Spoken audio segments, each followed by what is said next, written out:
વિશ્વભરમાં પ્રખ્યાત statue of યુનિટીને જોડતા મુખ્ય સ્ટેટ હાઈવે પર વહીવટતંત્ર અને કોન્ટ્રાક્ટરોની ગંભીર બેદરકારી સામે આવી રહી છે.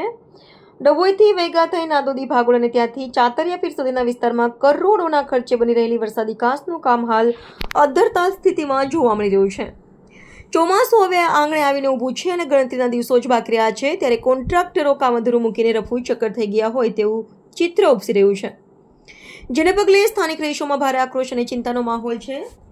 કોન્ટ્રાક્ટરો કામ અધૂરું મૂકી ગયા, તંત્ર કેમ મૌન? મળતી માહિતી મુજબ ડભોઈ વેગાથી લઈને ચાતરિયા પીર સુધી વરસાદી પાણીના નિકાલ માટે કાંસ બનાવવાની કામગીરી શરૂ કરવામાં આવી હતી. સ્થાનિકોનો આક્ષેપ છે કે છેલ્લા કેટલાક સમયથી કોન્ટ્રાક્ટરો કોઈ પણ યોગ્ય કારણ વગર કામધંધે જ રોકીને જતા રહ્યા છે. ખોદાયેલી કાંસો અને અધૂરા બાંધકામને કારણે સમગ્ર વિસ્તાર બિસ્માર બન્યો છે. ચોમાસા પહેલા કામગીરી યુદ્ધના ધોરણે પૂર્ણ થવી જોઈતી હતી, પરંતુ હાલમાં સાઇટ પર કોઈ કામગીરી ન થતાં તંત્રની પ્રી મોન્સૂન કામગીરીના દાવાઓ પોકળ સાબિત થઈ રહ્યા છે.